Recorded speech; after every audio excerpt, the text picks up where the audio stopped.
Magandang araw po sa inyo lahat. Miss Popcorn po, buong puso kong ipinapakilala sa inyo ang AGAP Party List, number 117 sa balota. Tunay na kakampi ng ating mga magsasaka.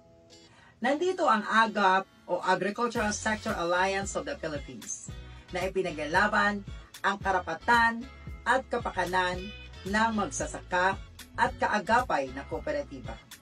Sa Kongreso, ang AGAP ay nagsusulong ng suporta sa makinarya at pasilidad, abot kayang pautang, binhi at pataba, proteksyon laban sa smuggling at sa hindi patas na importasyon, at benepisyo para sa manggagawang bukid.